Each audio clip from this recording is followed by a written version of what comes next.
आइल्स register करते हुए सबसे ज़्यादा जो कन्फ्यूजन हो रही होती है वो ये है कि कंप्यूटर बेस की तरफ जाना है या पेपर बेस की तरफ जाना है.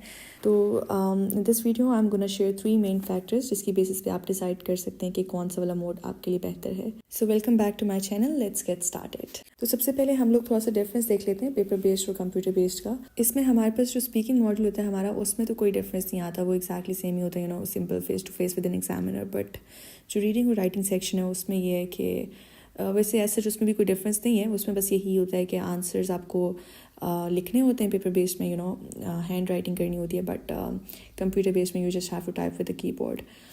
और जो लिसनिंग सेक्शन होता है उसमें थोड़ा सा डिफरेंस ये होता है कि टाइम आपको एक्स्ट्रा 10 मिनट्स मिलते हैं अपने आंसर्स ट्रांसफ़र करने के लिए पेपर बेस्ड में. बट कंप्यूटर बेस्ड में you only get like 2 minutes ताकि आप उसमें अपने आंसर्स चेक कर लें. जो 10 मिनट्स होते हैं पेपर बेस्ड के, उसमें आपको इतना टाइम ही मिलता है कि आप ट्रांसफ़र कर लें अपने आंसर्स. एक्स्ट्रा होता नहीं है सच. वो दिखने में आपको लग रहा होगा कि वाओ 10 मिनट्स और कंप्यूटर बेस्ड में सिर्फ 2 मिनट्स हैं. बट कोई खास फ़र्क नहीं पड़ता इस चीज़ से, क्योंकि 10 मिनट्स में आपको अपने आंसर्स जो पहले से आपने मार्क किए होते हैं वो आंसर शीट पर ट्रांसफ़र करने होते हैं. तो लेकिन जो कंप्यूटर बेस्ड होता है उसमें पहले से आपने आंसर डायरेक्टली मार्क किए होते हैं, आपको सिर्फ एक दफ़ा गो थ्रू करना होता है, इसलिए वहाँ पे टाइम कम मिलता है.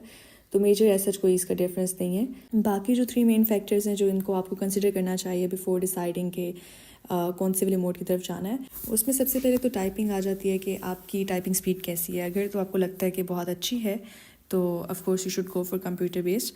अगर तो आपको लगता है कि आपने अगर कभी इस तरह से ऐसा कोई टाइपिंग वाइपिंग की नहीं है और आपको लगता है कि बहुत मुश्किल है आपके लिए, तो फिर आप पेपर बेस्ड की तरफ चले जाएँ. दूसरी चीज़ ये है कि जब आप रीडिंग सेक्शन में जाते हैं तो वहाँ पे पेपर बेस्ड में you have to flip the pages, बार बार आगे पीछे करके देखना, क्योंकि आंसर्स बिल्कुल क्वेश्चंस बिल्कुल सामने नहीं होते पैराग्राफ के. बट इन कंप्यूटर बेस्ड जो आपका पैराग्राफ एक साइड पे लिखा होता है और एक साइड पे आपके क्वेश्चंस होते हैं and you have the space to enter the answers तो आपने एंटर करने हैं. Of course this is the major reason I decide to go for computer based styles, क्योंकि उसमें फिर फ्लिपिंग पे जो टाइम होता है वो भी बच जाता है. बिल्कुल मेरे सामने question, I don't know why I am keep saying answer. तो उसमें मेरे सामने क्वेश्चन से I can easily read the question and then read the paragraph again if I want to. और ऑनेस्टली इससे आपको बहुत सा टाइम भी बच जाता है. और लास्टली आपके रिजल्ट टाइम जो है वो भी डिफर कर रहा होता है पेपर बेस्ड और कंप्यूटर बेस्ड में. जो पेपर बेस्ड होता है उसमें 13 डेज़ तक लग जाते हैं रिज़ल्ट आने में. बट कंप्यूटर बेस्ड में रिज़ल्ट बहुत जल्दी आ जाता है. मैंने अपना टेस्ट जो था 29th को दिया था और नेक्स्ट डे 30th को I got my bands. Although जो आइल्स की वेबसाइट है उस पर मेंशन होता है कि 3 to 5 डेज़ में आपका रिज़ल्ट आता है, बट नेक्स्ट डे यूजुअली आ जाता है. तो अगर तो आपको अर्जेंटली रिजल्ट चाहिए तो go for computer based IELTS. Basically ये कम्प्लीटली डिपेंड करता है आप पे और आप किन फैक्टर्स की बेसिस पे डिसाइड करना चाह रहे हैं.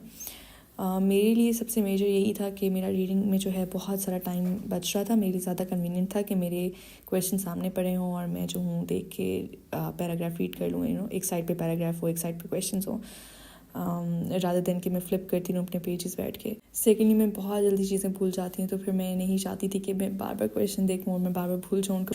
तो it takes a lot of time. So या बाकी it completely depends on you, आप किस चीज़ को कंसिडर कर रहे हैं और किसकी तरफ जा रहे हैं.